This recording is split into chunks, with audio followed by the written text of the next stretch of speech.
revival, or even a few examples of related federalism, to,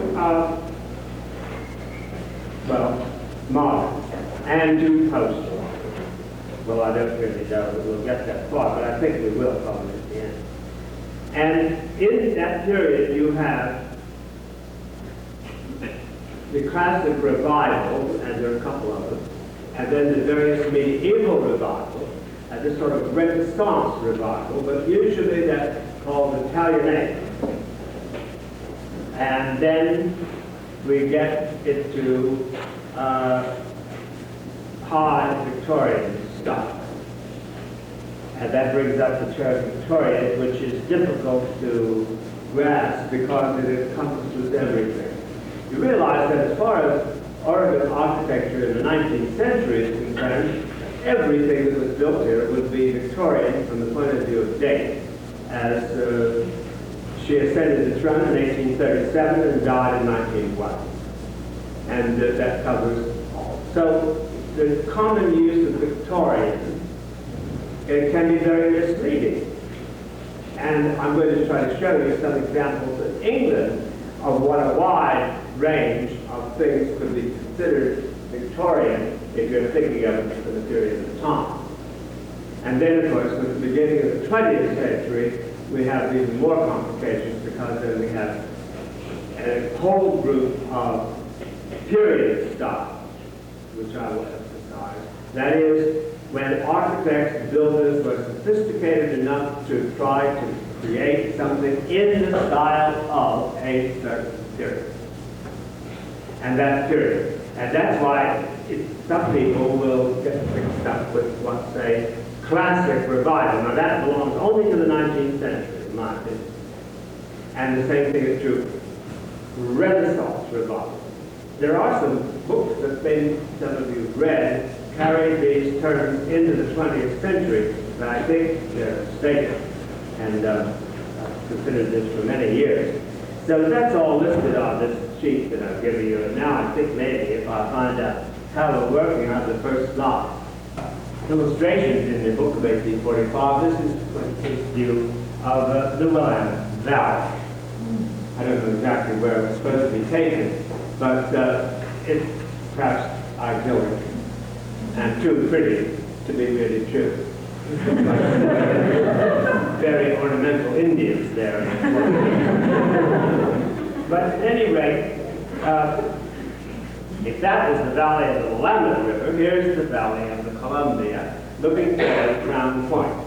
And you're all familiar with this, because this is, of course, the northern boundary of the state of Oregon. But remember, it was not the boundary of the Oregon Territory.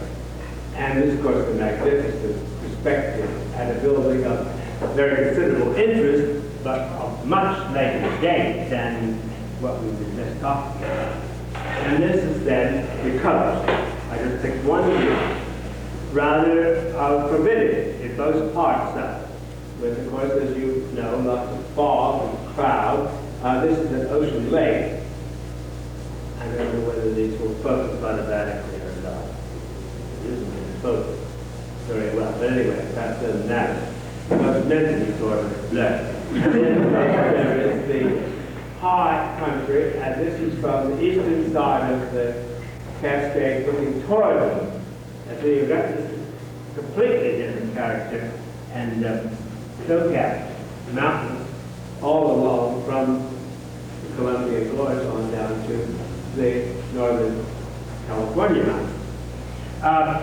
This is another view showing what I consider to be a sort of typical mountain path. This is on the Willamette Pass, and just to show you what the river systems are like. They, of course, were much wilder 100 years ago.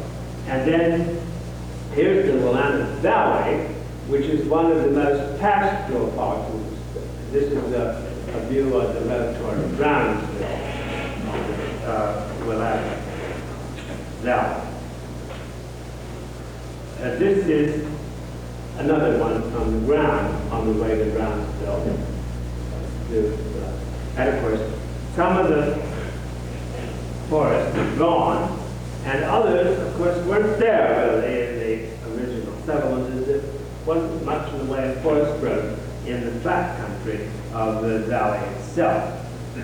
The other part of the country, which was settled quite early on, and which was perhaps in a way more hospitable than even the Willamette Valley, was the Bear Creek Valley in southern Oregon. And this is taken from a house in the southern edge of Jacksonville, looking toward Mount Mclaughlin and across the Bear Creek Valley. And perhaps that's a little part of the central point of Medford there in the center. To the people who first came here, this was very pleasant country, and it was soon planted with vines and orchards, and indeed it appeared to many early settlers to have an almost Mediterranean character, and some people refer to it as the Italy of Oregon. And I think that's not too wrong. It is, as far as Oregon goes, a sort of Mediterranean climate. And one of the places where we find some of the earliest architecture. Now, if we can start to look at the building type. Now I'm going to try to get the other one, but I have to go. Can you get that other one on and go to the head? Is it on? I'm trying to catch up. I did something that probably was foolish. I started this back where this slide is.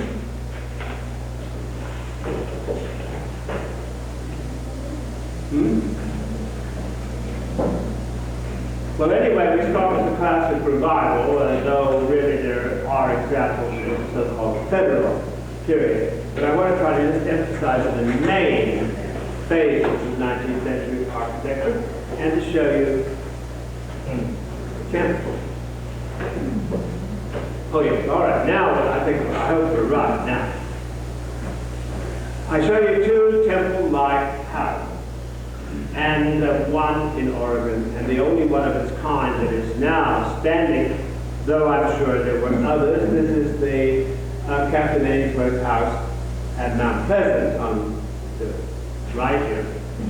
And the other one is, of course, the very well-known Lee House of Arlington, overlooking Washington. Now, they're both temple-fronted buildings, and that was sort of ideal. Though I must say, neither in the east nor in the west were they always temple-fronted.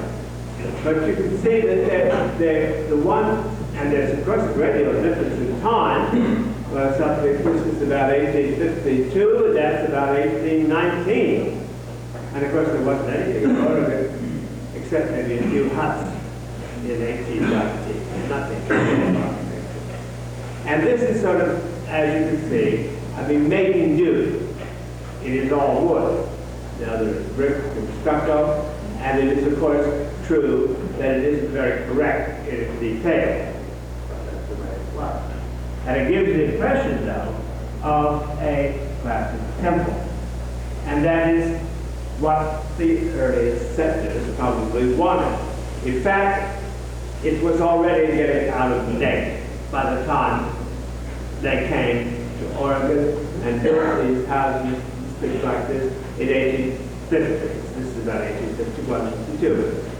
And then, of course, that would be also true of the public one. Going the other way, I guess. Public buildings, and you can see how the fashion was there, the public buildings as well. Here, for example, is the Lake County Courthouse, the 1855.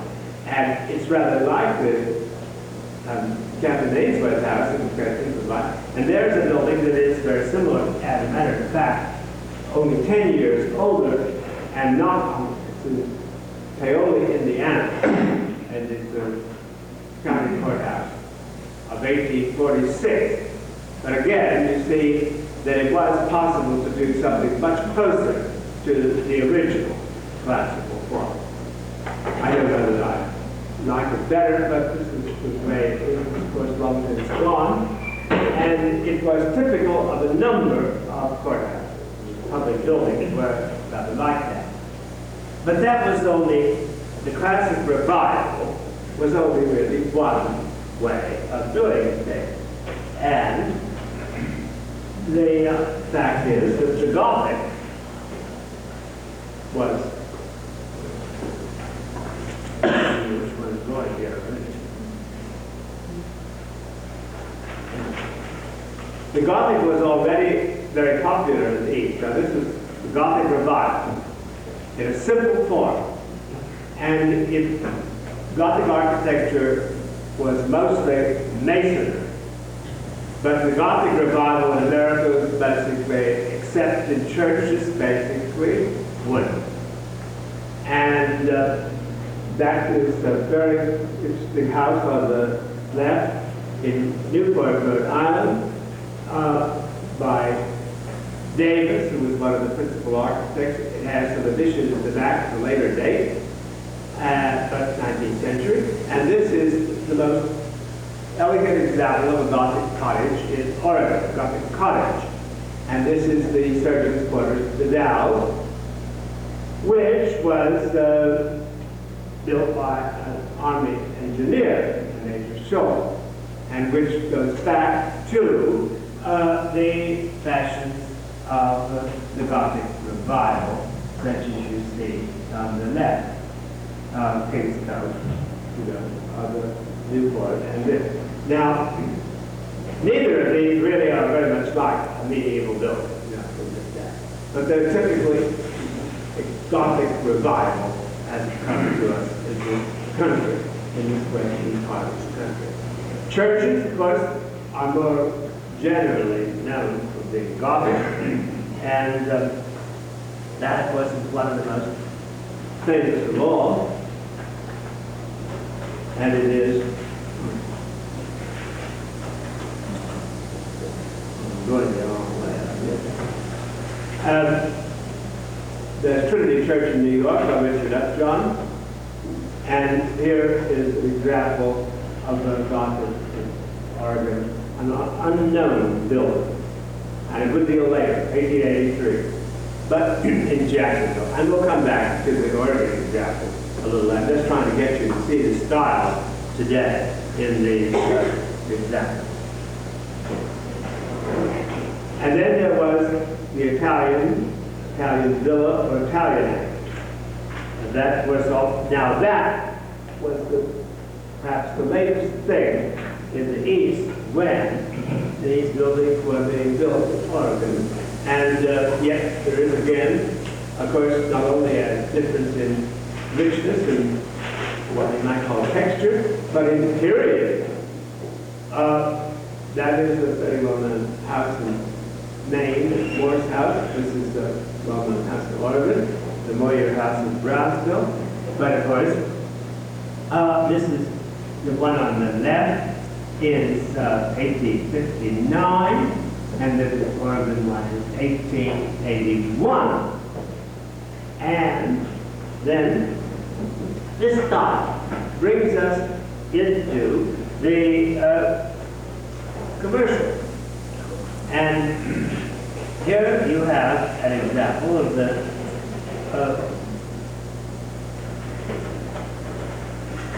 commercial Italian, and a very good example.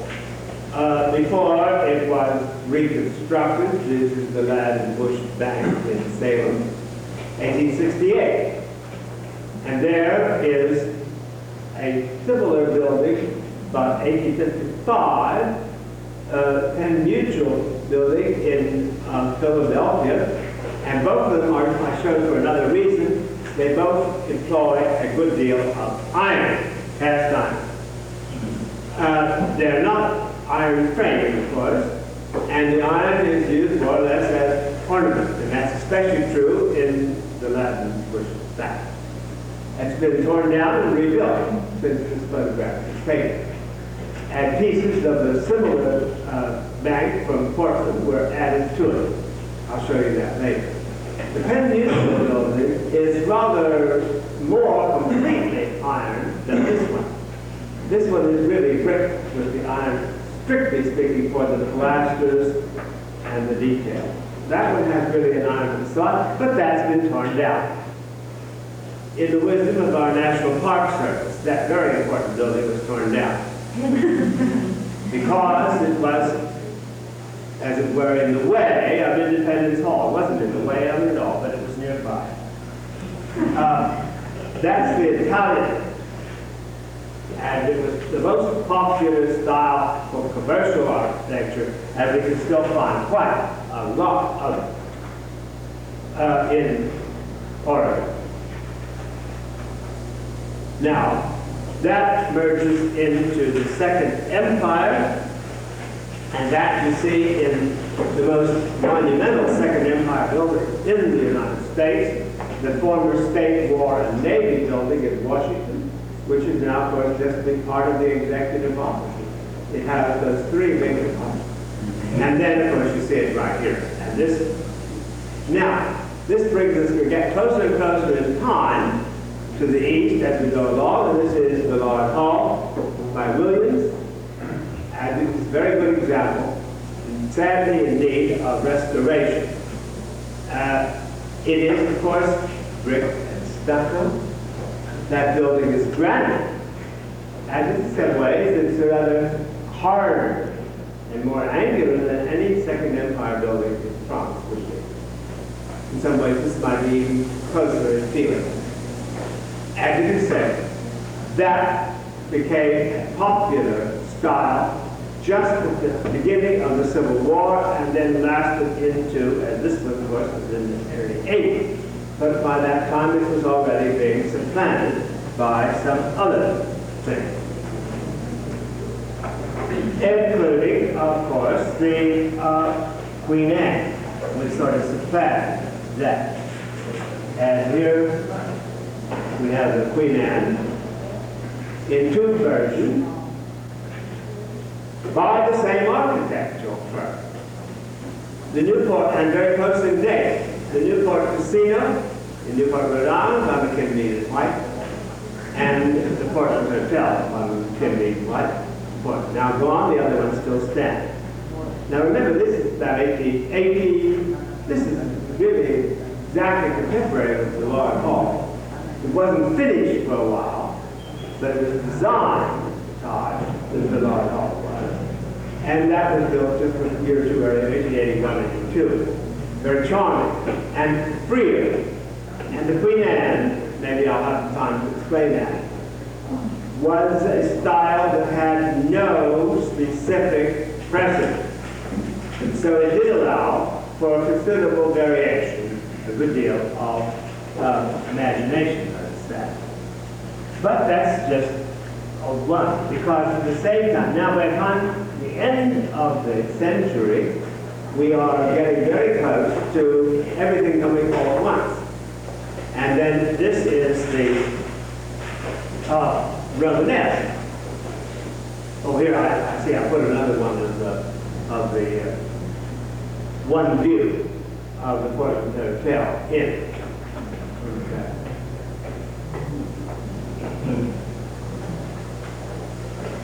Here is the Romanesque, which Richardson invented. And that's a Richardson Church, Boston. The Brownsville Square Church, though it's on Commonwealth Avenue, takes the name from a previous church.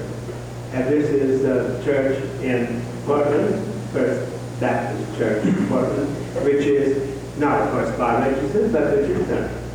And I think it's the best example of that kind of Richardsonian Romanesque in Oregon, which is designed by a Chicago architectural firm.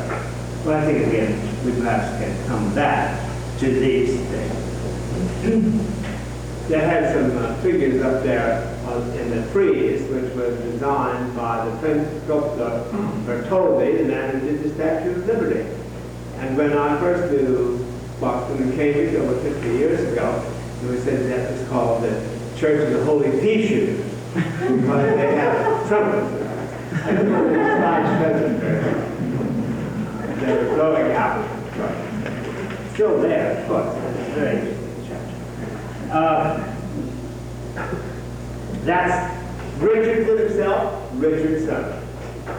And this is another example of the Richardsonian, this time in an office building, where the office building forms, perhaps combines somewhat with the Chicago School. This was the Oregonian building of 1890. And it was designed by the firm of Reed & Reed of San Francisco. And here is an office building in San Francisco. It's been somewhat altered since the photograph was taken. The DeYoung building, and it was actually designed by Vernon and Ruth of Chicago, as the Richardsonian was one of the first manners for skyscrapers. And that was carried on, and of course by Sullivan and others, and it becomes stopped. Now there is another, it might be Richardson, but it isn't. It's actually Sullivanian, and it is actually designed by Adler and Sullivan, who may be considered perhaps somewhat more modern than the Vernon and Ruth, but I don't know any better. They're Dooley Block in Salt Lake City. About the same time, all these things, and that combined with, this is what I want to show you. The Sherlock building in Portland, very similar in many ways, and it's certainly inspired by the kind of thing, if not exactly by that building, which I wouldn't say. This Sherlock building is 1893, the Salt Lake City Dooley Block of 1891, and there's been some question about who the architect of this was. I won't go into that now. Anyway, that brings the Richardsonian Chicago School, more or less, together here at the beginning of the 90s. But at the same time, you have the beginning of the American Renaissance. And there you see the source for that. And a very good idea for it. That is the Boston Public Library, which was finished about 1885, 86. And this is the former Portland Public Library of 1891, 92. And of course, that was the first major American Renaissance building by McKinley and White. And this was by Whitman and Lewis, and they were direct descendants, what would say, offshoot. Whitman especially had worked in the office of McKinley and White. And this doesn't stand any longer, but it's obviously just a little version of the Boston Public Library. But I'm afraid it's a little sort of more Romanesque, especially around the entrance, than the Boston Public Library is, which is thoroughly American Renaissance. That is really probably the prime example of the American Renaissance. No. And at the very same time, and the same firm, they were very instrumental in introducing ideas. You get the colonial revival, and you have it there in the H.A. Taylor House in Newport, Rhode Island. The first example of a colonial revival house, I think, anywhere. And the colonial revival was inspired in part by the centennial of 1876, but that is, of course, that building considerably later, of 1886, and McKinley and White. And I just show you one. I don't think it's the best example I've been shown, but to show you the Swedenborg House from the back, I'm afraid, in Ashland of 1904. But that was a very influential style, and we'll have a lot of that when we get around to it in Oregon. And just at the same time, you begin to get what is probably a more original style, everybody would say, the bungalow style, which got its start maybe in San Francisco, Southern California, in the work of Green on the left, and the Reed House here in Portland by a California architect. And then the Blacker House over there that dates from 1906. and this is 1914. But you have also beginning of the sort of period style. Chateauesque, often referred to as the period, Chateauesque. And that's, of course, the billboard of the early 90s. And the one example of that kind of thing in Portland, the Pittard House, of again, considerably 1914. Now, we're up to really a period style. And that's certainly true. And you can't really say that these are not revival the way they were in the 19th century. That's what I must emphasize that. Here is, of course, an example of a Baroque building. But this is not the same as the Baroque revival of, say, the Large Hall.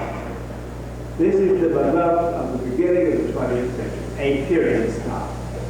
And on the left is the W. Stratford Hotel in Philadelphia, and this is the Benson Hotel in Portland, and that is the most popular style for very big, luxurious hotels in this period, the beginning of the 20th century. The W. Stratford dates from 1900, the Benson 1912, and then to say that while you were doing that, you can have another stop or two, and we'll show you just a couple. For example, there is such a thing as the Jacobean style, and there is Regent College, and here is the University of Pennsylvania in Philadelphia, and again there's a certain amount of time, but they're both period. And this is the 1895, this is 1912. And then, of course, even the Gothic by this time became more academic, and it is Gothic. I don't think it's Gothic revival anymore. No. And so you have to consider it slightly differently.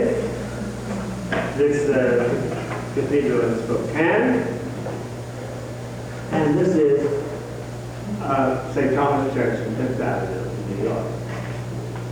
Perhaps the very best example of this beginning 20th century Gothic by Graham Goodhue and Ferguson, generally considered to be the work mostly of Goodhue in that respect. And this is the St. John the Evangelist in Spokane by White House Cross. And of course, you do have other things too, which is the more style coming in here. And then finally, after the First World War, we're getting into the modern or modernistic, as we perhaps call it, sneeringly. The Russ building in San Francisco, I'm skipping certain pages here, but and then this kind of very typical example of what is now called the Art Deco. It was really called modern or modernistic, or sometimes the French pronunciation moderne, the Bergstore in Portland, and it was just a typical example of that sort of thing. Like this little shop, which makes a photograph, a little perfume shop in New York, and of course this is a ladies' furnishing store, and that kind of thing lent itself particularly well, I think, to this sort of Art Deco style. Well, we're up now to the 30s, about 1930, and we're going to see very little more of that. So we get into the sort of half-modern, modernistic, as in the State Capitol by Francis Keeley in Salem, and 1938, and rather typical example of the Seattle Art Museum by Deb of 1932. Modernistic. I can well remember this period since I was in school during this period, and I was one of those who thought that this was all rather bosh. It wasn't modern, but you must recognize it. It was a definitely widespread phase, and it produced some, looking back in retrospect, it produced some rather good buildings. So you said, well, I can't say too much against it now, because everything's gotten worse.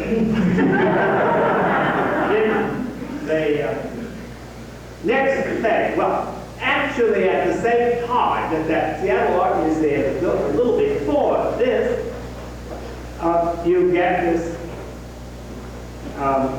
building in Philadelphia, and one in, well, I don't want that quite yet. I'll have to get Philadelphia, the Philadelphia Savings Fund Society building, which is by Howard Lescars. It was built in 1932, about the same year as the Seattle Museum. And there were other skyscrapers, of course, not too long.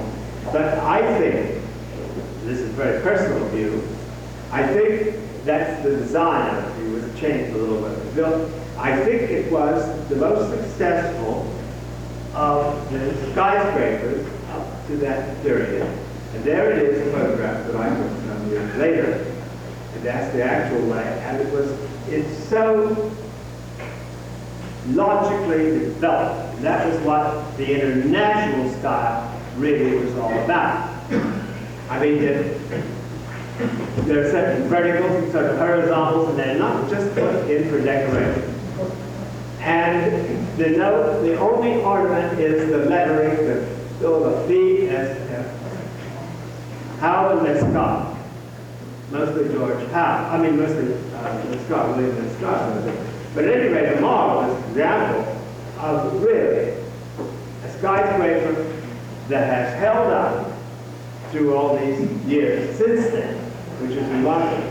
Now, of course, we wait a little bit, and then we get an example in Portland, the Felicity building that you're seeing here, which is, of course, a masterpiece. And just after World War II, it was the main building. So that's what I wanted. Where was it? That's the House of Parliament, and that is by Eugene as well. Now we'll put it back to show you Eugene's Church of St. Giles, Cheadle. That comes almost as close to being like the real thing as anybody ever succeeded in making. Of course, this is a little different problem, but it's a very good example of the early. This is early Victorian Gothic, both of them. And then you have what you see to go forward to the high Victorian Gothic. And in a church, you get this kind of thing with its strong polychrome mixture of brick, hardest kind of brick possible. And the brick has been cut to the sharp edges, and it still is sharp edge. And that is the high Victorian. And that's high Victorian, the famous memorial to Prince Albert. That is by Scott, and this is by Street, two great architects of the high Victorian. Eugene died rather young. And this is one of my favorite churches of all, a wonderful example of this really right down to earth high Victorian. I don't think we ever get really anything quite like that in America. I'm going to try it, I didn't quite get it. Okay, then we get also this, which is Victorian too. And this brings us into the last 2 decades of Victorian strength, and they're neither of them Gothic. And they are Victorian in that sense of time. This is the Lady Ossington Coffee House in Newark, England. Lady Ossington was a do-gooder, and she wanted to get people to break away from the booze. And this was a coffee house. It's now municipal offices, though. It's not even a coffee. And the other one is, of course, one of the very interesting and exciting examples of the arts and crafts, very modern, that the Whitechapel Art Gallery by Townsend. This is by Ernest George of Pico. I think both of them are really wonderful examples of it, and we don't really have that. Those are both, in a sense, late Victorian. They can't be anything legacy part. And his major work in Oregon was whatever slide, I don't know what slide. And today I'm going to show you what we have a classic revival building, mostly residences, but some others. And I think that we're about ready to start. We'll see. That is supposed to be Fort Vancouver, as it was about 1845, and that was probably the most built-up community anywhere. It comes from that book by Ware, an Englishman, who they called it Sketches in North America and the Oregon Territory, which stood on really separate field. After that, there were, come to the question of, now this one should be coming on here. I guess. No. More. Wait a minute. That's about right. Just bring it over a little bit to the right, if you will. Actually, the first buildings were probably cabins wherever they were built, and there was an abundant supply of trees.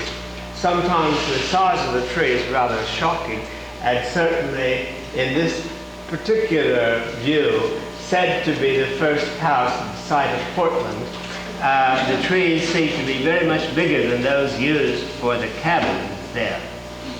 I think the first house supposed to have been built in 1844, maybe it was somewhat like that, but surely it is not very historically accurate.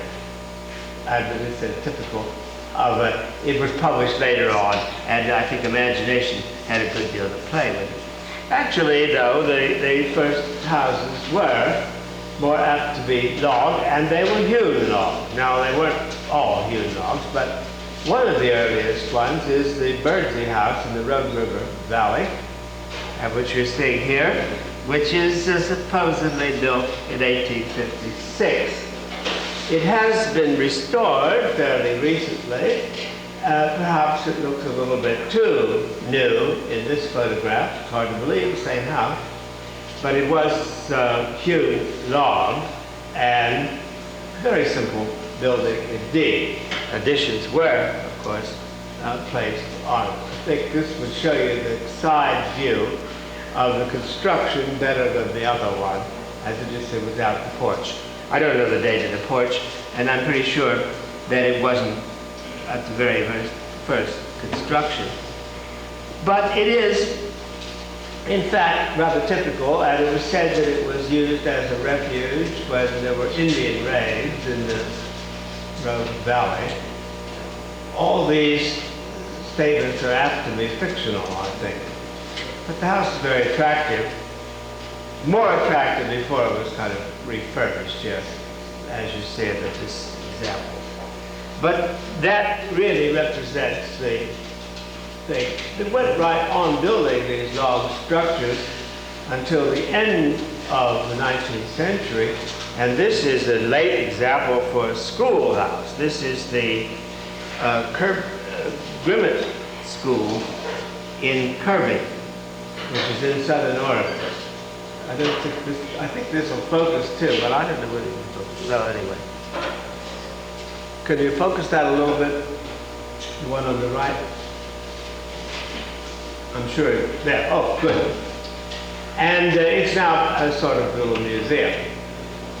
They had their disadvantages in not being very light, because you didn't have the door open. There really wouldn't be any light in it. And yet this is built as late as 1902, I believe. So this is very late. Well, when we start to look at the more sophisticated buildings, which were being built in the 40s and in the 50s, we find that we can look at some prints by the firm of Kuckel and Dressel in San Francisco. And I must say these are very important, they're very valuable. Without these, one would really not know what many of the earlier buildings looked like. They published lithographs of important places in California and in Oregon, and they were for popular trade, and I suppose a great many of them were actually sent east. And a good many of them show, like this, you see the sheet of it over on the left, a general view in the center, surrounded by a selection of typical buildings.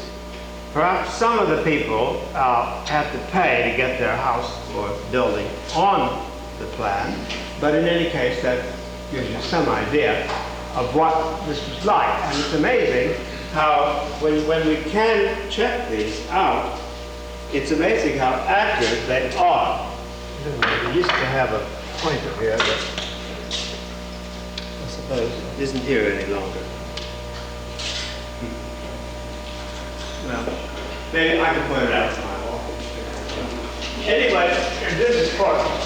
And you see the variety of buildings. They are mostly houses. I think, except for that one, I think they're all houses across there. And then some commercial buildings, and some commercial buildings, and a few public buildings, including a school and the penitentiary. I'll show you some of these in detail in a minute. And a church, one church. And some of the commercial buildings are obviously the sort of typical wooden structures with a typical wooden false front. But others of them are brick commercial buildings.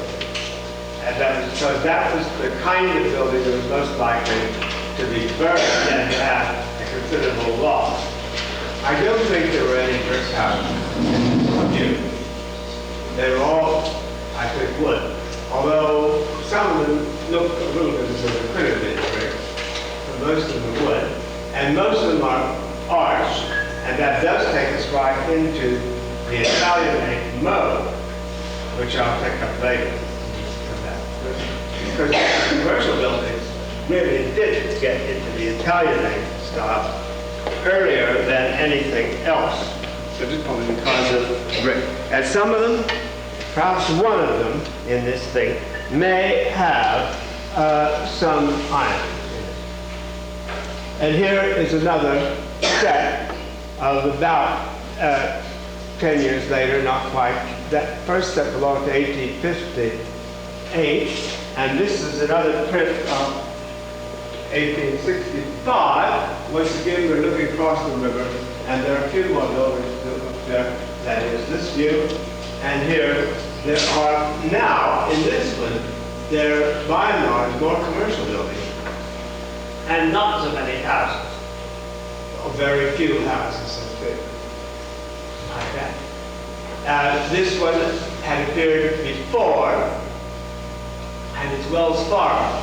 And it was certainly a wooden temple-like front structure. But most of them are arched, and most of them probably are just brick.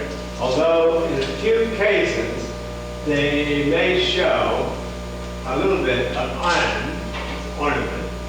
In some instances like this, some ornament there. And we may have some details of that. Well, there are prints. Now, I don't have them all in slide form. There are prints of the same period, 1858, of Jacksonville, Oregon City, Salem, as well as Portland. And which may have some examples, should have slides of all those things, but unfortunately, we don't. Now, much of the architecture that we know existed in the 40s is really very old-fashioned, not up to date like those things you just saw. And the Mclaughlin House in Oregon City is one of the earliest examples that has survived, but it has been, of course, somewhat remodeled. You see it on the left there, And it is not really neoclassical, it's not classic revival, it's a conservative, late 18th century type building. And you see it here, it can be seen in a house from the 18th century, which goes back in New England to an earlier period, and that's the same type of thing. As Mclaughlin House was not really very ambitious, not new. This house is in the Daniel Webster House in Portland, New Hampshire. And it is more elaborate than the Mclaughlin House. Dr. McLaughlin's house didn't have such an elaborate doorway. It didn't have that pediment, and it didn't, very much plain. Yet it was, certainly, when it was built, about 1844, it was certainly one of the most important buildings. It's in Oregon City, of course, and it is now a national monument. But this is said that is part of it. There's the side of the Mclaughlin House, and it is very plain indeed.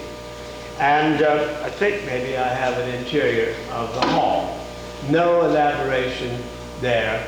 Rather narrow stair, a full two-story house, and very plain detailing indeed.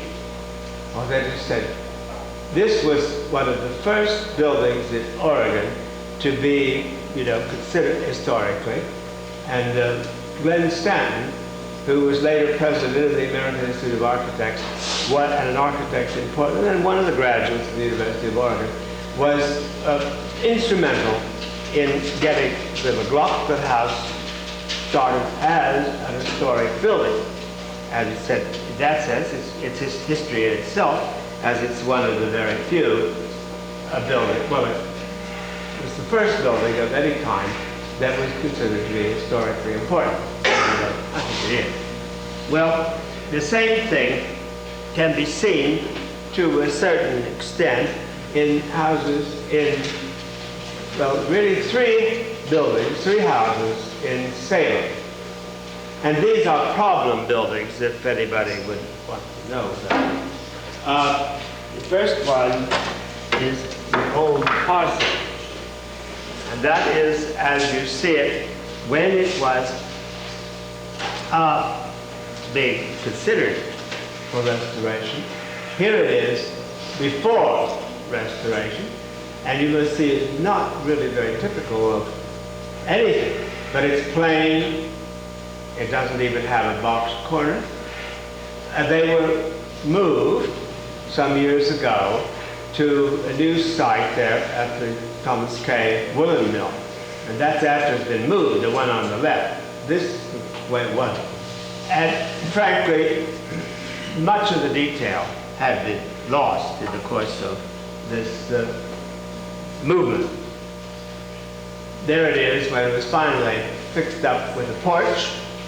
And it is interesting enough. It's not a remarkable building, but it's typical. And it belongs to the 40s, probably as early as 1841. But now, it belonged with a group of buildings. It was used by the Methodist missionaries. That's why it was called a parsonage. And several families apparently shared the house.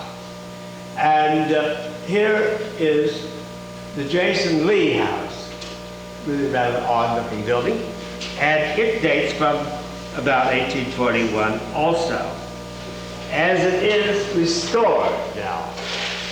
And I have to confess that having been in on this restoration, that it leaves grave doubts in one's mind as to what really is. Over there on the left is a photograph of the Jason Lee House before it was moved to be restored as you see. And it was the north edge of Salem. Now it's, of course, there in the Mission Mill Park, as it were. And it had later additions. So that, as you can see, perhaps you can't tell very well from one slide, but the house had the additions of the 80s in an Italianate style. And they were rather nice. Now, whether that should have all been moved or not is a good question. Anyway, there wasn't any question of financing at the time when it was moved. But of course, a bay window like that, and even like that, and its projection back, are not necessarily all the same period. And what is actually thought to have been, what this is the central block of it. I've had a lot of doubt about that ever since. I had a little part to play in it, and I started to say that I don't think we necessarily moved the right piece.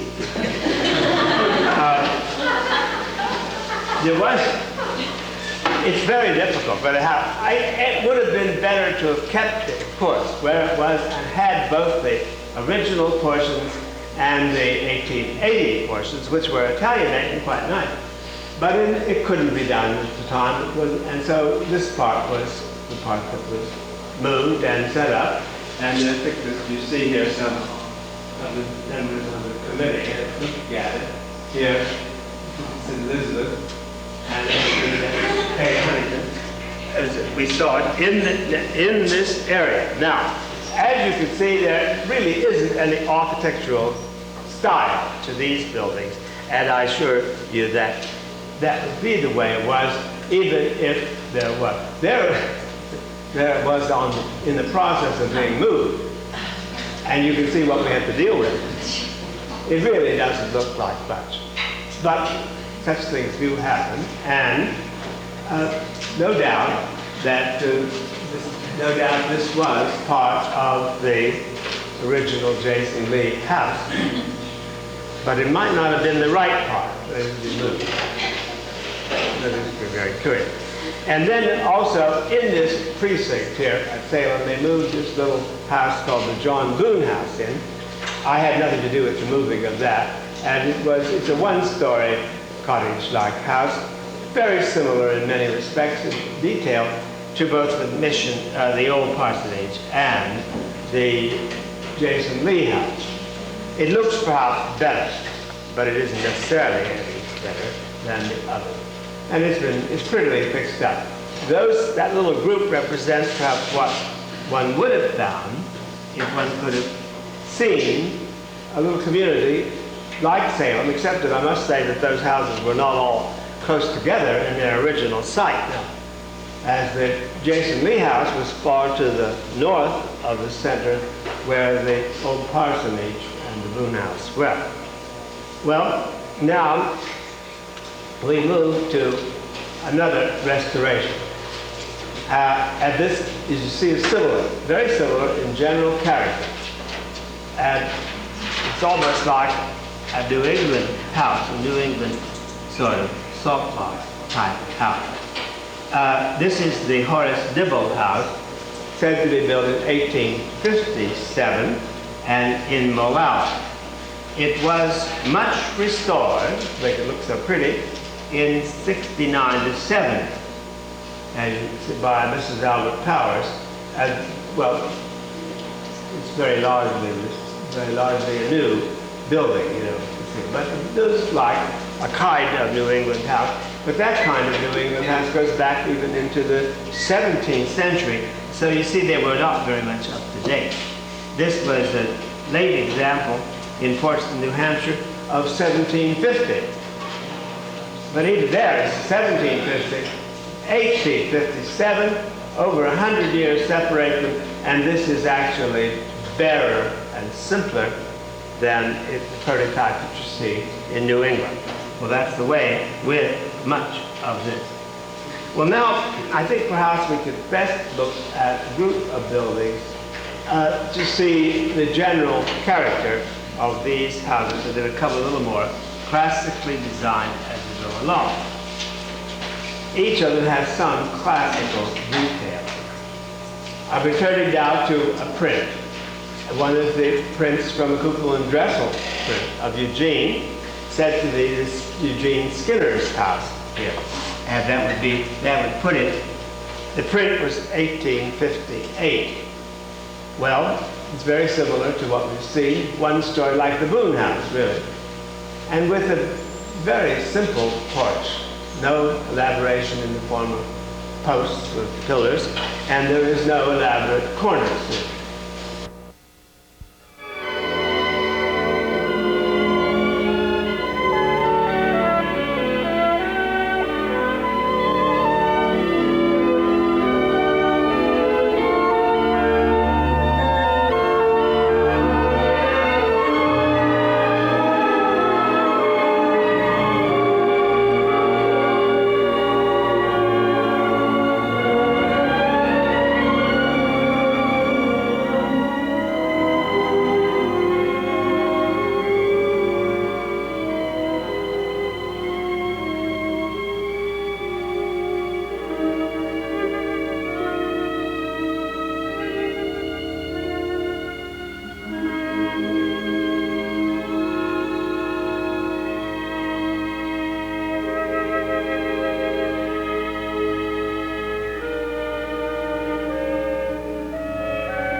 that's somewhat similar to the Forbes Barclay House in Oregon City, which dates from 1849 to 50 and stands right next to the Mclaughlin House.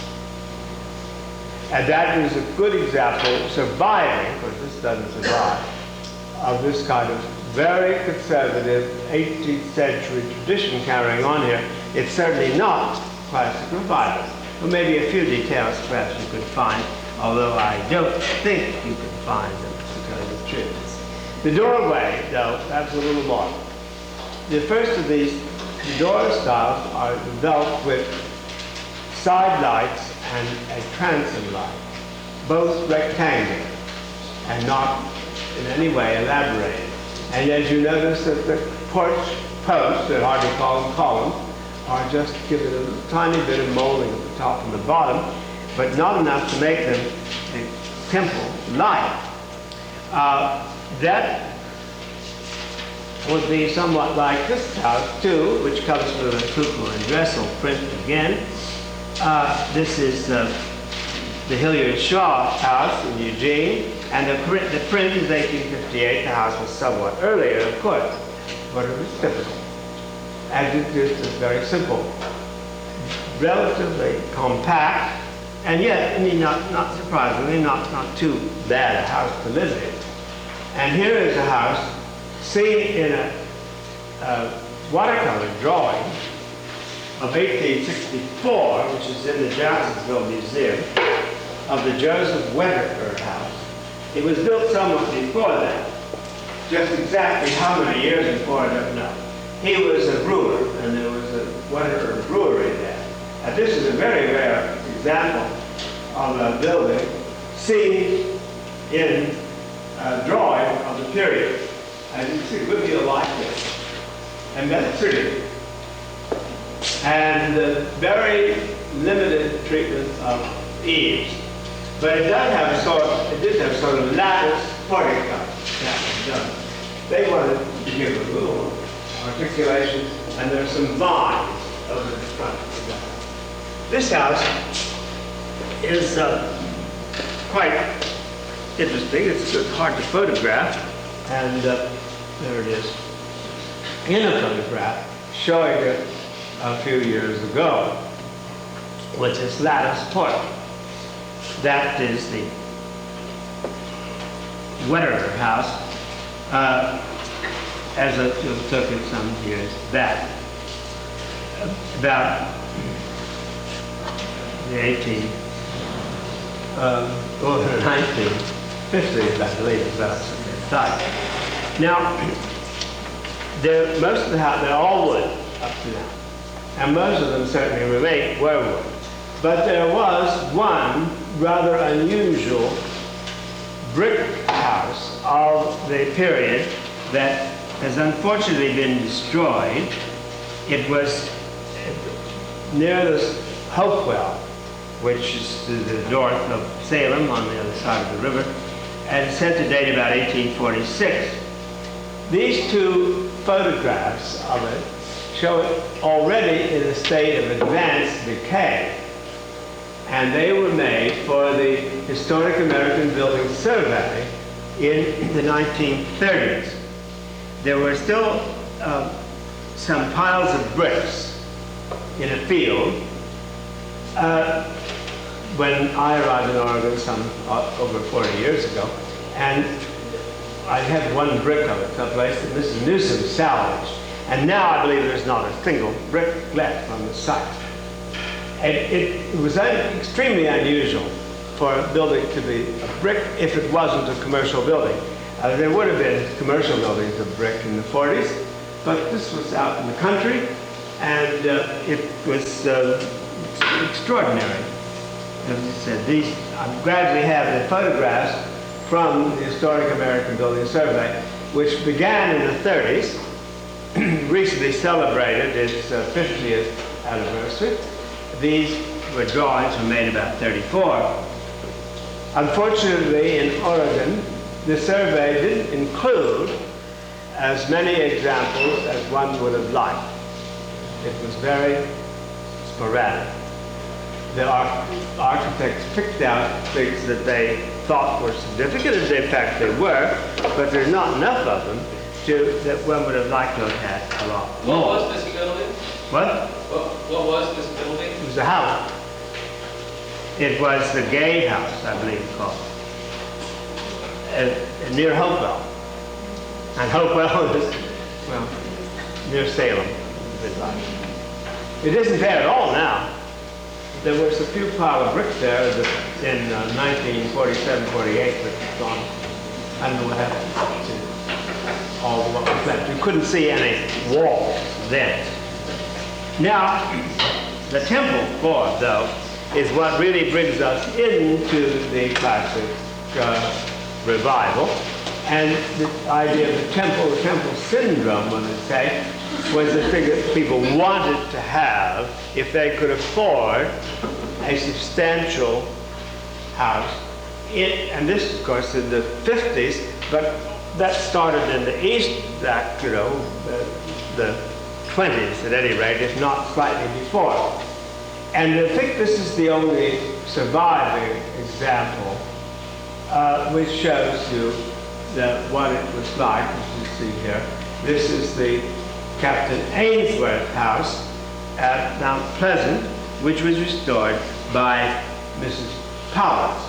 Now, on the other side, there is, this house is at the date about 1851, 52.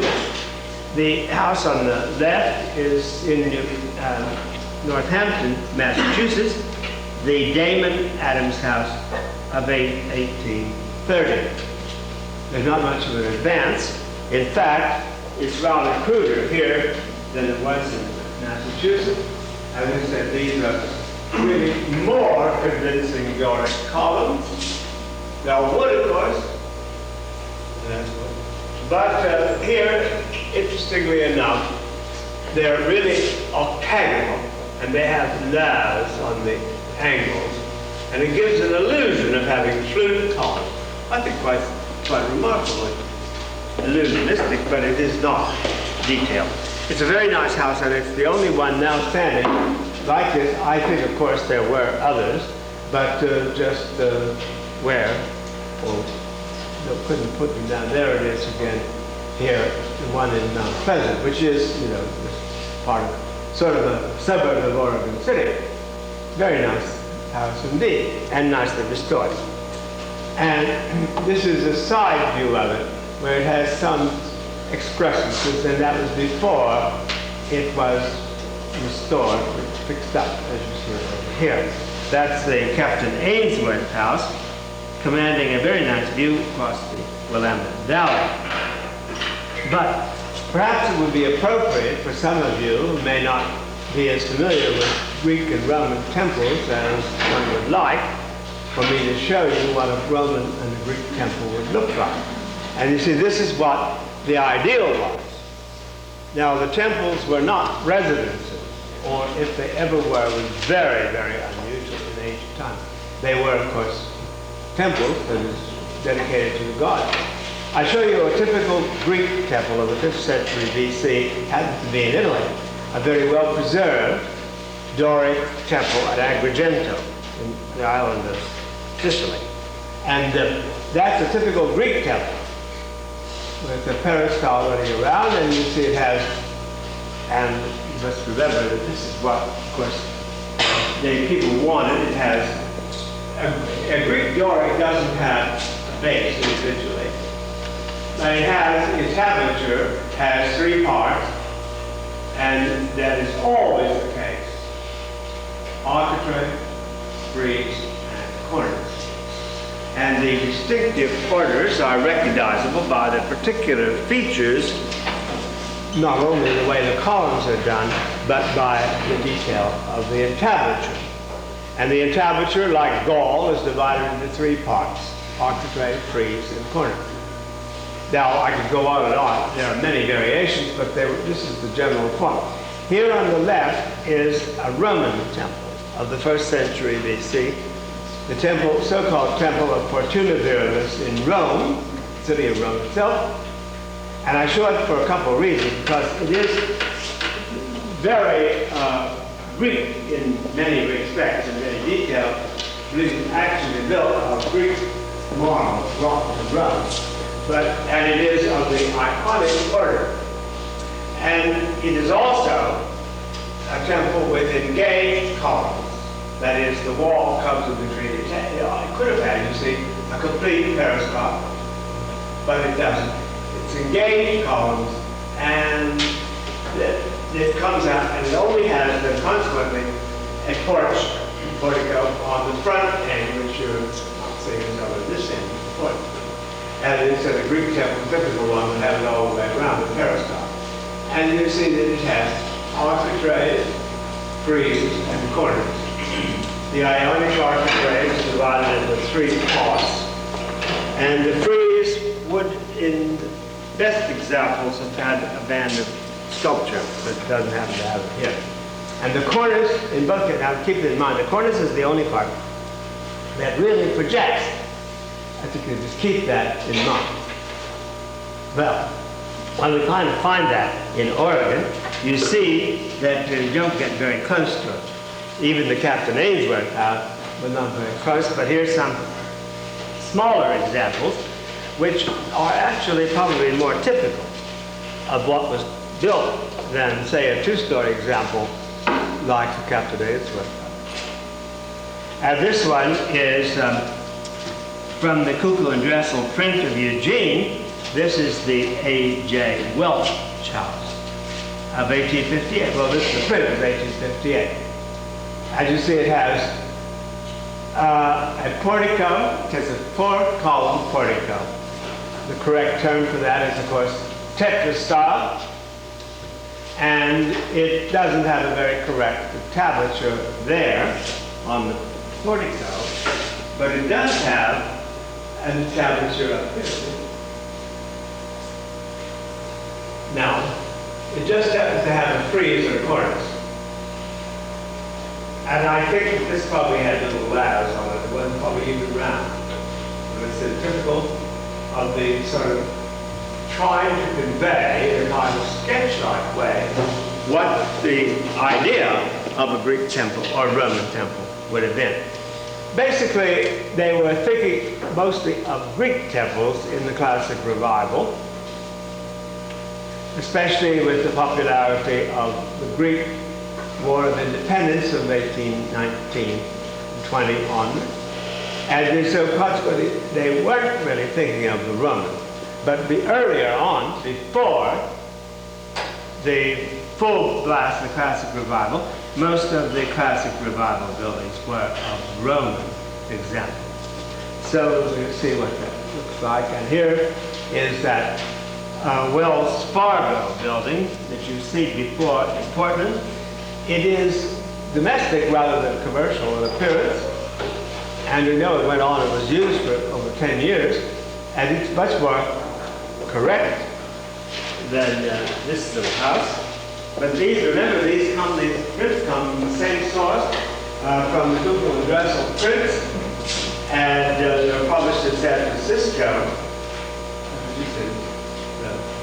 Wells Fargo and Company. And here you have a Doric tetrastyle portico, and it does have, a ladder. It doesn't have a frieze, actually. This is an architrave, that's all. That's simplified. But it has completely turned corners, like the corner. Another little thing to note, perhaps, is the fact that it has a long opening, and in fact, that tapered door frame is a thing found quite often in the classic revival because it's one of the few examples that can be traced back, actually, to ancient times, that we know what the door looked like. There is a house, I'm about to say, this is actually a house in Waukegan, Illinois, the Swartwout House of 1847, and it could pass for them. I think it's very likely that the Wells Fargo building in Portland wasn't quite as elegant as this one, and here you see it, they do have a complete architrave, frieze, and cornice. Now, Doric order would ordinarily have private medical friezes, but, well, doesn't always get them. You have to recognize that, but you do get the idea of a temple front, and I think you get a good deal of credit for that. And here are some other examples of this, without going too far. I'll show you some of these in Oregon. And this is a house near Brownsville, the Hugh Fields house of 1855. And as you said again, it's one of those that have sort of whimsical detail. There, notice again that the columns are actually octagonal, they're not round. And well, I don't know whether one can call part of that an architrave, part of it a frieze, but anyway, it does have a cornice. And it is, of course, rather convincing example of this sort of thing near Brownsville. And this is another one, which you see here, the William Sperry House near Brownsville also. Probably the porch has been altered somewhat, but the rest of it is pretty much the way it ought to be. And this one, which I show you partly because it shows the construction, is also, now it's being destroyed here.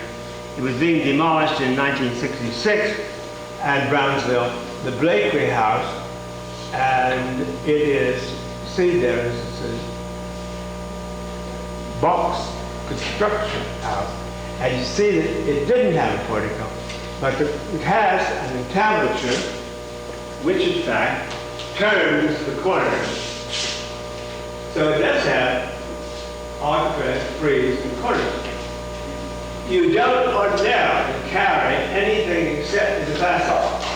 The classical correct form would be to have only the raking corners going up, but these people didn't stop at that, and they frequently put sort of a frieze or even an architrave running up the slope. And of course one notices that the slope is far too steep for anything to be really classical. There's a photograph of the detail of it. It was a board construction house, not a frame house. And that was one of the early types that was quite common. Well, a rather exotic sort of temple-like house, a little like a temple in my opinion. This is the Case House, Champuy, near Champuy, which belongs to Mr. Huntington, and which was very much restored, carefully restored, and apparently there was evidence for the red color. But it is a house of extraordinary peculiarity and having a portico going around, not all the way around the house, I'm so glad to say, but around quite a lot. The portico is rather narrow. Now that would have been perhaps proportionately correct for a classical portico, but the columns are very slender.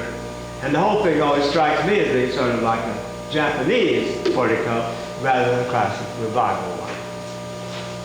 It's a very interesting house indeed, and yet it is certainly within the classic revival mode, built about 1859, it's thought, but I think very unclassical in quality. Many of the others are more classical. Well, here are others. And this is a house in Phoenix. If this is the right one. This is the Highland Culver House in Phoenix, down in Jacksonville. Too many trees, but it's a one-story house, portico, and it does have considerable classical detail. There are two houses in Phoenix, but the whole family, and we'll see the other one a little bit later, as I put it in slightly different things. Oh, there was, I don't know how we got that. This is about right now. This is the Highland Culver House in Jacksonville. And it is, like so many, rather crudely classic. Two houses are located near Jefferson, and this one is outside the town of Jefferson and is the Baber House. very nice house indeed, said to be built in 1856. With some peculiarities, this off-center portico, this off-center balance is unusual. Not to mention the fact that the columns are not all quite right either. But it does have, you see, the full idea of an entablature. But it is a rather typical example of the Weber house. I think I have a detail of the pedimented end. Now, naturally enough, they would have a pediment over a portico, but you didn't always carry across the gable end, which is here. And this is the pedimented end. And, well, that takes the place of both architraves and frieze, and then there's the corners. And here again you see that they carry what I suppose is the architrave up the slope of the gable, up the slope of the pediment, which of course is strictly speaking not correct. There's a detail of the door, and then now the doors get a little bit more delicately done, little engaged columns here, and side lights and top light. And notice I avoid saying fan light because they don't have it. They didn't. The other house is in Jefferson, and is now the City Hall of Jefferson, what you're seeing over there. This is a concert house, a rather good example. This is 1854. And delicate detailing again, which is very nice, but not very correct. However, it doesn't matter, I suppose. And a detail of an engaged column there at the recessed portico. This is a photograph taken by HABS of the interior when it was still a private house, not the City Hall. That's a photograph of sometime around 1934. As you see by some other photographs of houses of this period, they come out very much the same. Quite an unusual composition for a classic revival house, and certainly that's what it is the house on the left, which is the Sam Brown House in Jervis of 1857. Now, here is an instance where it's rather of an 18th century of perhaps Palladian type, rather than, strictly speaking, classic revival. And I show you this drawing of a restoration of a scheme of Jefferson's house at Monticello. Obviously, most of you know what Monticello looks like, and it isn't like this. This was an early proposal for Monticello, and it follows an 18th century scheme, and the 18th century detailing is very similar. This kind of thing that you're seeing over there in the Sam Brown House in Jervis. That house was built in 1857. This design by Jefferson was made in 1771. Well, it isn't Jefferson's drawing. It is a drawing reconstructed after his design. But it's still a very good idea of what it was like. And there's a diagonal view. The two-story porch is different. At the little wing to the side, you see that's what Jefferson was sort of planning. Whether anybody knew Jefferson's design, I don't know if they could have known that, but it might have been. And there's an interior of it, again in one of the HABS photographs, which goes back to the 1930s. So the fireplace, you see, it's quite similar to the other house we looked at. Now there are also the two-story, more bulky houses, and this one is familiar, I'm sure, to most of you. This is the Bybee House, the Bybee Howell House on Sobey Island near Portland, 1856. It's been restored since these photographs were taken, but I see to show you what I want to display. It belongs to the Oregon Historical Society, and they have sort of fall wintering in ceremonies and so forth there. It does not have a porch of any consequence. It has a thin side light and a top light door, and it has got a nicely detailed tablature at the top. I think maybe I could find some better slides, but I didn't have time to look them up for this lecture, so I didn't put them in. Now it happens that there is a somewhat similar house built for another branch of the Bybee family in the vicinity of Jacksonville, and there it is. And it is a similar house to this. It is the Bybee house, and it's out on the stage road to the north of the town of Jacksonville. And there's a little porch. It has been restored, and it's really quite nice. Side light, top light, modest detail, and not very heavily classical, except for the tablature over the porch, and again at the top of the house. And there it is as you turn the corner. If you don't carry the horizontal tablature across the gable end, it usually is terminated like this, and that would correspond to the architrave, and this part of that is the frieze, and then the corners, and here you see again, it's carried up. That's completely incorrect, if that's all. I mean, it's very attractive. Now, sometimes, of course, they would carry it right across the end with the horizontal entablature, but frequently it would just substitute it that way, and that's probably good enough. This is the plan of it. No, I beg your pardon. We moved on to another house. I think one of these got out of order here. I don't know whether I can get that back. I think that plan should have been later, but maybe we'll put it in. This is another house. This is in Jacksonville. It's the Mclaughlin House. And it was finished, happen to know, from a document on the 19th of December, 1861. Now that's very unusual to have a document that tells you when something was finished.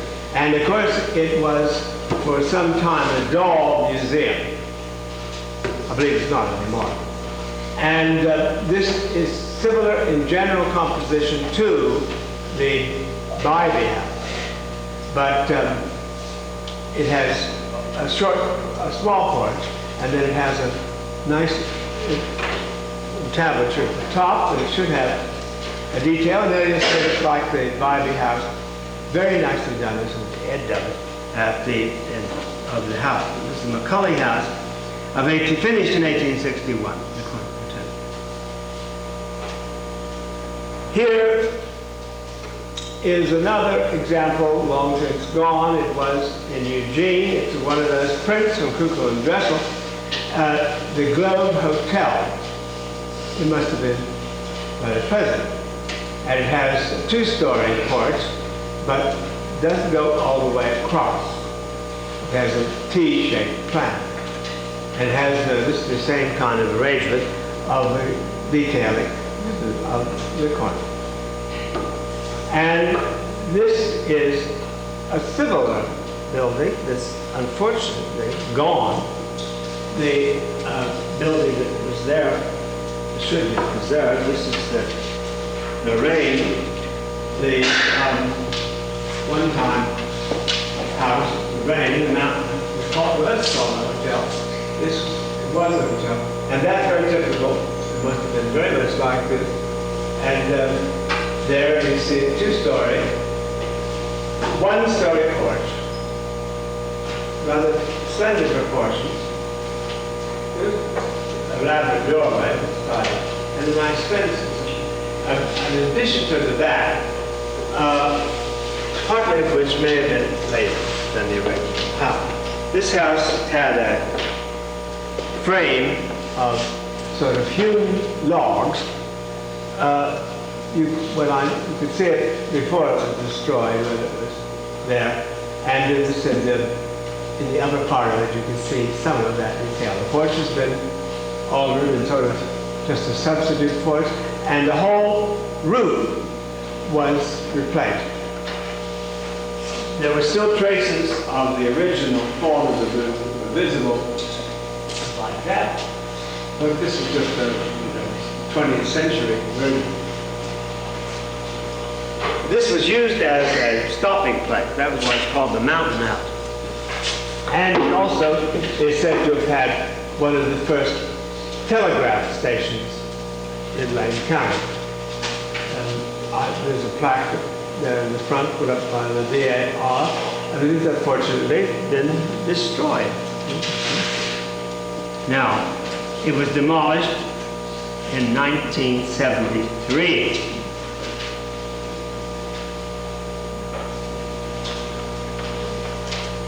The plan. I hope I got the right plan.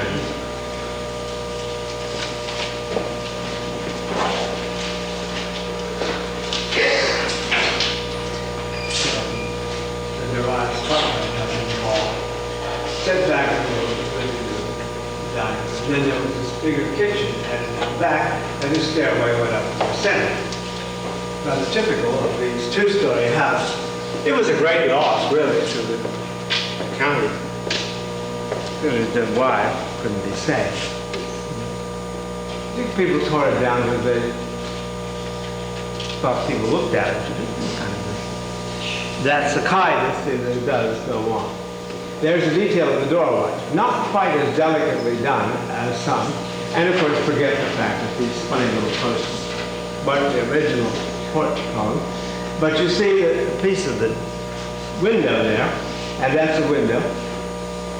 And I believe we have a window around the school, it's old old, salvaged, and that is really, again, an effort to make it sort of classical, to use the sort of tapered form for the framing of the window.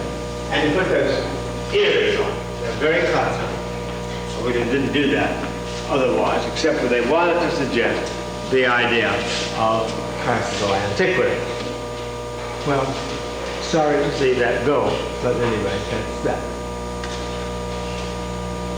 This is a house of similar character as it is the Charles Applegate House in Untitled. The Cartwright House is said to have been built in 1853. This is said to have been built in 1852. It's lived in when I've seen it, and it's very much better condition, as you see it here.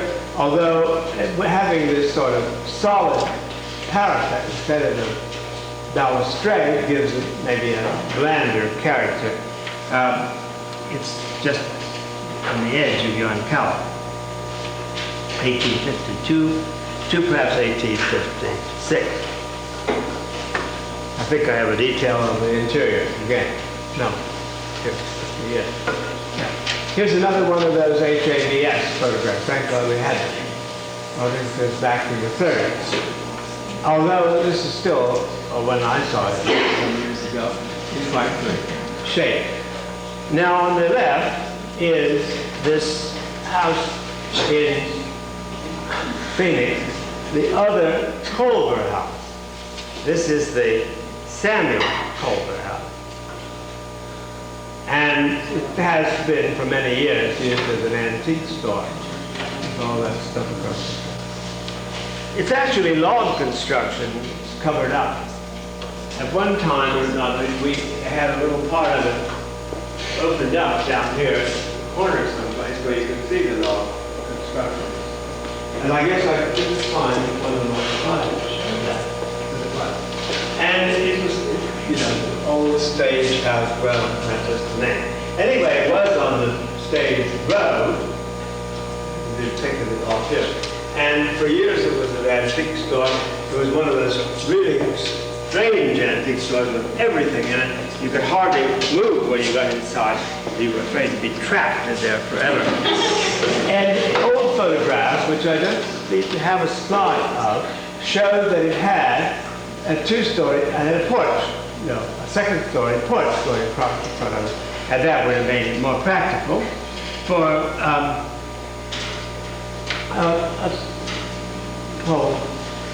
right. Good God, that's it. More recently. And the improvements are not very helpful. That's in Phoenix. Now, about this period comes the Wolf Creek Tavern. There has been some dispute about the date, but it is perhaps the only one of this kind of classic two-story house, two-story porch that is still actually in use. It belongs to the state now and is let out, leased, and you can stay in the Wolf Creek Tavern and you can eat there, and it's very nice, in fact. Wolf Creek, and you could imagine having stopped here, you might go on down to Phoenix and stop at the one that you see on the left. This is pretty much the way it is, and it has most of the classical detail come around the roof. The columns and so forth are very slender. I believe the photograph on the left is a later one than this one, and it's been restored. And it's quite pleasant. It's quite nice. This side of it is used as a cotton bar, and this is the office over there on that side. And this is the rooms. The wing that comes out here is 20th century, and I believe that most of the rooms that you can rent are in that wing, although there are some in the main body of the house, the Wolf Creek Tavern.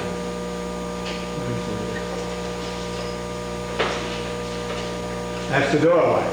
Very simple, practical detailing around the door. Top light, side light. And that's the mantelpiece in the bar. Not a very good side, but gives you some idea of what the kind of plain detailing of a classic house. This is at Roth Point, which was also a tavern on the route to the south, and that's the detail of the doorway of this one, dated about 1864. The Wolf Creek Tavern is probably about the same date, although some of it may have been later. Well, I know the back part was, but this is typical. So you could see a whole series of these coming along of the road toward the south when you're going through there. Now, just a few more examples of the two-story houses.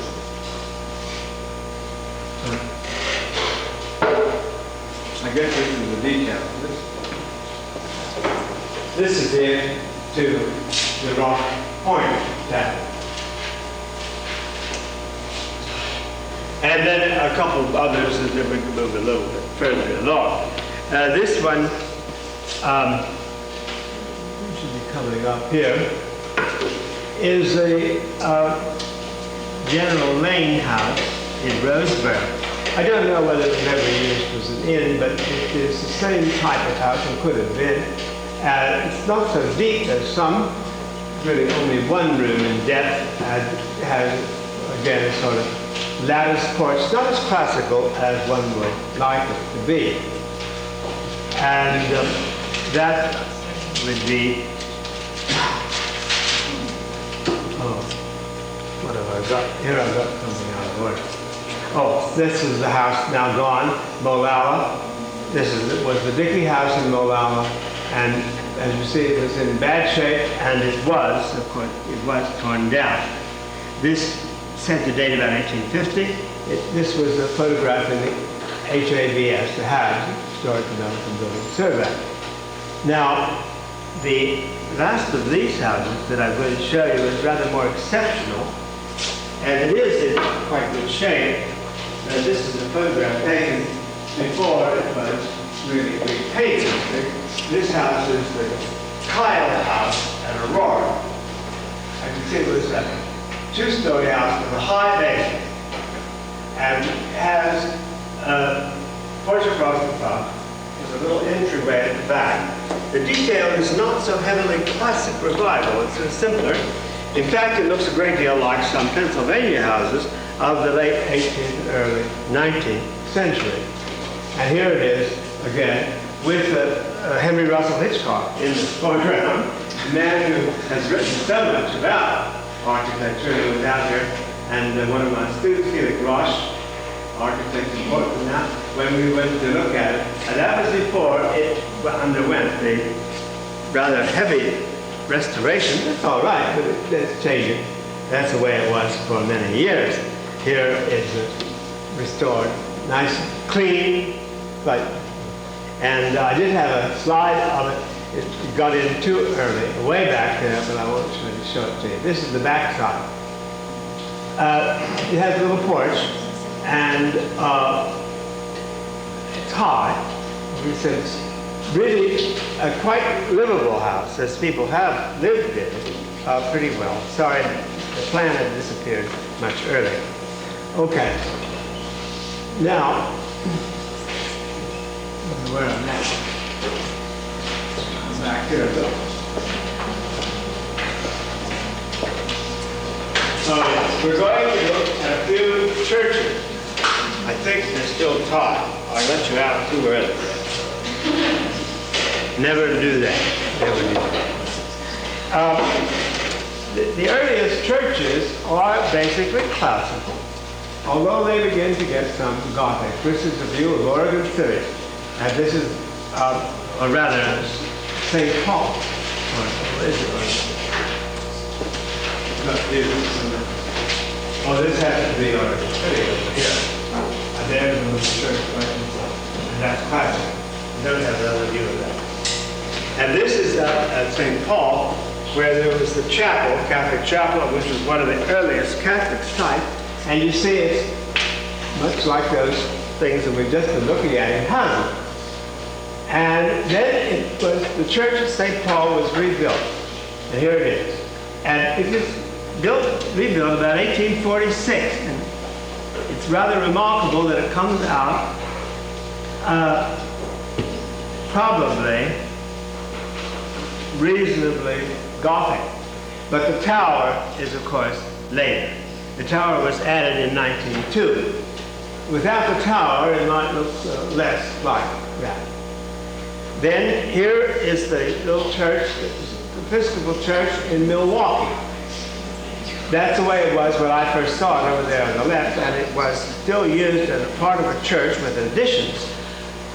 But since then, it has been removed bodily. It was flooded down the river and set up here on the outskirts of Portland. Of course, that's not very far away, but this is restoring it, but not on its original site. And this is a little Episcopal church in Milwaukee of 1851, built in 1851, moved to this point in Portland in 1961. So you see it has some Italianate features also that probably date from later. I'll have to mention that, I think, in a moment when we look at the next example or two. This church has often been considered to be one of the earliest of the churches in the Oregon area. The Baptist Church in West Union, built about 1853, and here are two views of it taken in 1954. This is classic, very simple, with a classical belfry on the front. That's about as simple, well, it's not as simple as you can get, as you'll see in another example or two, but it is very simple. And it's very charming. West Union. Now in Jacksonville, there are several churches. I think I'll just show you one or two now. This is the Methodist Church in Jacksonville. And it belongs to the Historical Society, the Southern Oregon Historical Society down there. It's very simple, just a single box. But it did have some changes in the course of its history. In about the 1880s, it was moved. It was turned around. One thing about these small buildings is they can be practically picked up, moved easily. And so it was oriented the opposite way. Otherwise, I don't think it was changed, except that I believe the spire wasn't there in the 1850s. And what I want to mention is some of these churches were changed in the 80s, and that's what accounts for the sort of anomaly of these windows with segmental tops. Because the earlier examples, you wouldn't have that. In the 50, that dug off. That comes along with the sort of Italianate versions that are popular later. And, it has actually a feeling of masonry. But if I could, I think I'll go back to that West Union one for a moment. No, I want to go back. See, there is the 50s. There is the 50s altered in the 80s with the different kind of window. And as you can see, it had originally a little squat belfry, but didn't have the tall, spiky one that you're seeing there. That's it. Jacksonville. Now, let me go rapidly through a couple more. This one, the next one will be Mount Pleasant. What could be more simple? At the back end of it. It is east of Salem. Built in 1858. 1864, Mount Pleasant. And it is very plain. It has plank wall construction, that it doesn't have a frame. You can't see that here, but I know that from having been there, checked it. And then we have this one, which is the Roth Creek Methodist Church. Mount Pleasant was Presbyterian, 1858. Also very plain, and it has a very plain interior. Well, both of them have exceedingly plain interior. These are the churches of the 50s. It's remarkable that we have quite a few little examples like that. This is the Pleasant Grove Presbyterian Church of 1858, but it has been moved to get it into this position, and it's a little bit. This is perhaps the time to, well, we'll go on with this. This is Jacksonville, St. Joseph's Catholic Church, and it's by all odds the nicest church. And there's the one, the Catholic Church in Portland, in the 1858 print. And you see how much alike it was. Possibly the same designer did it. This is 1858, that's the print of 1858, and I think the church was built a year or two before, probably. Now, those of them are basically these classical boxes. But then they have pointed windows to get an ecclesiastical, and pointed doorway. And this has a pointed louvered windows built, 1858. It's most charming, and of course it is more church-like, one has to admit, than these other meeting houses. But then I think the other people didn't really want that to be the case.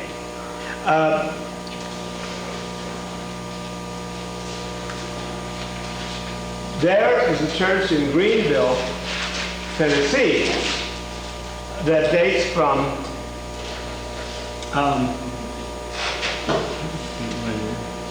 1850, an Episcopal church, and it's almost exactly at Jacksonville, St. Joseph's Catholic Church. Greenville, Mississippi, about 8 years separated, but they're the same kind of thing. There's the Greenville detail, and there's the Jacksonville interior, which has quite an elaborate altarpiece. Black and white shows it better. And it's got a shaped balcony.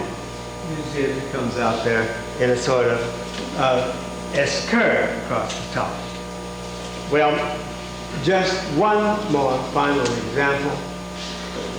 This is a church in Washington State, the Torquato Church, and it's sometimes called the Crown of Thorns, the modern fashion. The name of one of these sort of pinnacles top. But as you see, it's the same general theme. Well, that I think does end it for today, and we'll get on to the classes the next time. So.